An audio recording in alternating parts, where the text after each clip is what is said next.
لیکن یقین جانیے میرے بھائیوں، اللہ کی قسم ایسے لوگ بھی موجود ہیں کہ جس کو 2 ٹائم نہیں پڑھنا تو وہ جمعہ تک کی نماز سے محروم ہے اور جمعہ تک اس کو نصیب نہیں ہوتا ہے میرے بھائیوں۔ جبکہ نماز کا معاملہ یہ ہے کہ یہ کسی بھی حال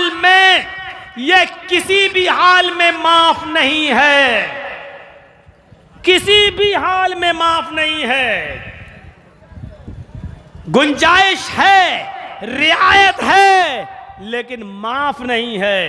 کنڈیشن میں تبدیلی ہے لیکن معاف نہیں ہے۔ اگر کھڑے ہو کر پڑھنے کی طاقت نہیں ہے تو بیٹھ کر پڑھو لیکن پڑھنا ہے۔ بیٹھ کر پڑھنے کی طاقت نہیں ہے تو لیٹ کے پڑھو لیکن پڑھنا ہے۔ کروٹیں نہیں بدل پا رہے ہو، ادھر ادھر نہیں گھوم پا رہے ہو تو اشارے سے پڑھو لیکن پڑھنا ہے۔ پورے بدن کا اشارہ نہیں کر پا رہے ہو تو زبان سے الفاظ نکالیے، حرکت دیجئے لیکن پڑھنا ہے۔ بالفرض آپ کو کسی ظالم آدمی نے کسی پیڑ سے باندھ دیا یا کسی کھمبے سے باندھ دیا ہے، نماز کا وقت ہو جاتا ہے، آپ کو نہ وضو بنانے دیا جا رہا ہے، نہ غسل کرنے دیا جا رہا ہے، نہ آپ کا چہرہ قبلے کی طرف ہے، لیکن نماز اس حال میں بھی آپ کے اوپر معاف نہیں ہے۔ آپ کو باندھ دیا گیا ہے، اذان کی آواز آ رہی ہے، آپ اس سے ایک بار کہیے کہ مجھے وضو بنانے کی اجازت دے دے۔ اجازت دیتا ہے تو ٹھیک، وضو بنا لیجئے۔ اجازت نہیں دیتا ہے تو ایسی کنڈیشن میں بغیر وضو کے تمہیں نماز پڑھنا ہے۔ نیت کر لو، اے اللہ اگر میرے ہاتھ پیر کھلے ہوئے ہوتے تو میں وضو ضرور بنا لیتا۔ اس نیت پر بھی تمہیں وضو کا ثواب ملے گا، کیونکہ وضو بنانے نہیں دیا جا رہا ہے، وضو کا وقت ہے، وضو بنانے نہیں دیا جا رہا ہے تو نیت سے ہی وضو کر لو۔ اے اللہ میں نے وضو کی نیت کر لی کیونکہ مجھے ظالم نے باندھ دیا، وضو نہیں بنانے دیا جا رہا ہے۔ قبلے کی طرف آپ کا چہرہ نہیں ہے، پورب کی طرف، اتر کی طرف یا دکھن کی طرف آپ کا چہرہ ہے، آپ اس سے کہیے کہ مجھے اس طرف قبلے کی طرف میرا چہرہ کر دو۔ اگر اس نے کر دیا تو ٹھیک، اگر نہیں کرنے دے رہا ہے تو کہیے اللہ میرا چہرہ قبلے کی طرف نہیں لیکن تو ہر طرف ہے، تیرا رخ تو ہر طرف ہے۔ اے اللہ میں نے نیت کر لی کہ میں قبلے کی طرف رک کر کے نماز پڑھ رہا ہوں، اگرچہ مجھے قبلے کی طرف رک کر کے نماز نہیں پڑھنے دیا جا رہا ہے، اور آپ اسی حال میں نیت نہیں باندھ پا رہے ہیں، مت باندھیے۔ رکوع نہیں کر پا رہے ہیں، مت کیجئے۔ سجدہ نہیں کر پا رہے ہیں، مت کیجئے۔ لیکن نماز آپ کو اس کنڈیشن میں بھی پڑھنا پڑے گی، زبان چلانا پڑے گی، سبحانک اللہم و بحمدک و تبارک اسمک پڑھنا پڑے گا، الحمدللہ رب العالمین الرحمن الرحیم پڑھنا پڑے گا، سبحان ربی العظیم سبحان ربی الاعلیٰ۔ لوگوں اس کنڈیشن میں بھی نماز معاف نہیں ہے۔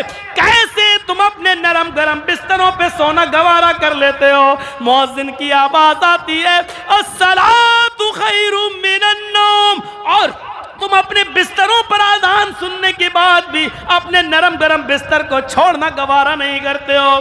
یہاں ہاتھ پیر بندھے ہیں، نماز اس حال میں بھی پڑھنا ہے۔ ظالموں نے تمہیں باندھ دیا ہے، کرسی سے باندھ دیا، چٹائی میں لپیٹ دیا، اذان کا وقت ہو گیا، وضو نہیں بنانے دیا جا رہا تو بغیر وضو کے نماز پڑھو۔ قبلے کی طرف چہرہ نہیں کرنے دیا جا رہا تو بغیر قبلے کی طرف چہرہ کرو۔ ہاتھ پیر نہیں چلانے دیا جا رہا تو زبان سے الفاظ نکال کر نماز پڑھو، اشارے سے پڑھو، لیکن پڑھنا اس حال میں بھی ہے، معاف کسی کنڈیشن میں نہیں ہے۔ کنڈیشنیں بدل دی جا سکتی ہیں لیکن نماز معاف نہیں ہے۔ یہاں جمعہ تک نصیب نہیں ہوتا ہے ہمارے کچھ لوگوں کو، نہیں، ملا مولوی چلاتے رہتے ہیں، اللہ بہتر جانے، مریں گے زندہ رہیں گے تب مریں گے تب دیکھا جائے گا جنت ہے بھی یا نہیں ہے۔ اس حال میں بھی نماز معاف نہیں ہے میرے بھائیوں۔ اور سوچو کسی نے ہمیں اریسٹ کر لیا، گرفتار کر لیا، کسٹڈی میں لے لیا، ہاتھوں میں ہتکڑی ڈال دی، باندھ دیا، ریموٹ پہ لے لیا، نماز نہیں پڑھنے دی جا رہی ہے، کرسی پہ بٹھا کے رسی سے باندھ دیا۔ اذان کا ٹائم ہو گیا، ہمیں معلوم ہے اذان کا ٹائم ہے، اب وضو بھی نہیں بنانے دیا جا رہا ہے، غسل بھی نہیں کرنے دیا جا رہا ہے، اور نماز کا ٹائم ہو گیا۔ نیت کر لیجئے، اللہ میں وضو کی نیت کرتا ہوں، زبان سے نہیں دل میں۔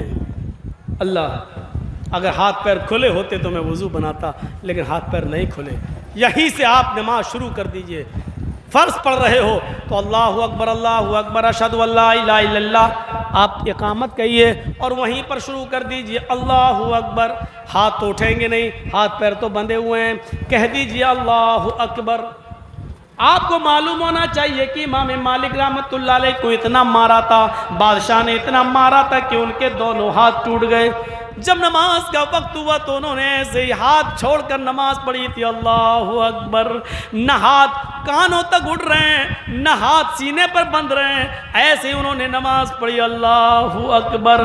آج بھی مکے میں چلے جاؤ، آج بھی سعودیہ میں چلے جاؤ، امام مالک کے ماننے والے آج بھی آپ کو ہاتھ چھوڑ کر نماز پڑھتے ہوئے نظر آئیں گے۔ انہوں نے مجبوری میں ہاتھ چھوڑ کر نماز پڑھی، لیکن یہ بیچارے آپ دیکھیں گے بنا کسی مجبوری کے ہاتھ چھوڑ کے نماز پڑھ رہے ہیں۔ جب مارا ہی اتنا ہے کہ ہاتھ اٹھ ہی نہیں رہے ہیں تو انہوں نے بغیر ہاتھ اٹھائے اور سینے پر باندھے ہاتھ لٹکائے نماز پڑھی۔ میں کہنا یہ چاہتا ہوں کہ نماز کسی بھی حال میں معاف نہیں ہے، کوئی کنڈیشن ایسی نہیں ہے۔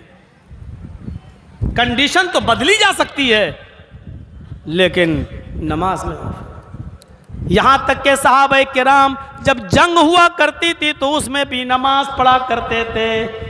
دو فوجیں ہو جایا کرتی تھیں، ایک فوج کافروں کا مقابلہ کرتی تھی اور دوسری فوج جلدی سے 2 رکعت نماز پڑھ لیا کرتی تھی۔ جب یہ قوم نماز پڑھ کے فارغ ہوتی تھی تو دوسری قوم جلدی سے جنگ کو سنبھال لیتی تھی، اور نماز پڑھنے والے لوگ جلدی سے جنگ کو سنبھال لیتے تھے، اور جو لوگ پہلے سے جنگ کو سنبھالے ہوئے تھے وہ جاتے تھے اور وہ نماز پڑھتے تھے۔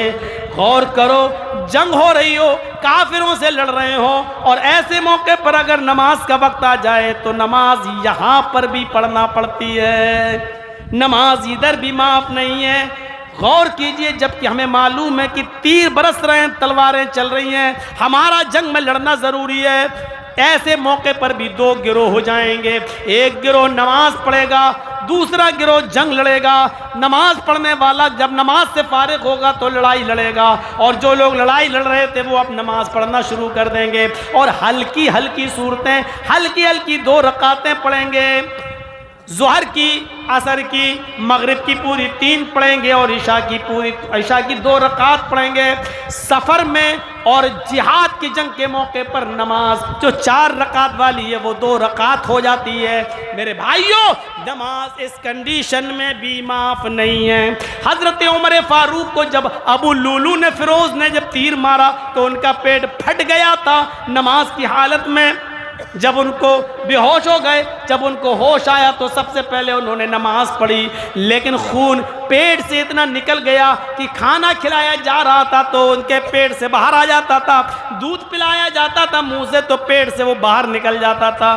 کسی نے کہا امیر المومنین، اس حال میں بھی آپ نے نماز ادا کی ہے؟ فرمایا نماز کسی بھی حال میں معاف نہیں ہے، میرا پیٹ پھٹ گیا، پانی بھی منہ سے پیتا ہوں تو پیٹ سے باہر نکل جاتا ہے، لیکن نماز اس حال میں بھی مجھے پڑھنا تھی اس لیے پڑھ لی۔ فرمایا اگر کوئی دوسرا آدمی اس حال میں نماز چھوڑ دے تو کیا ہوگا؟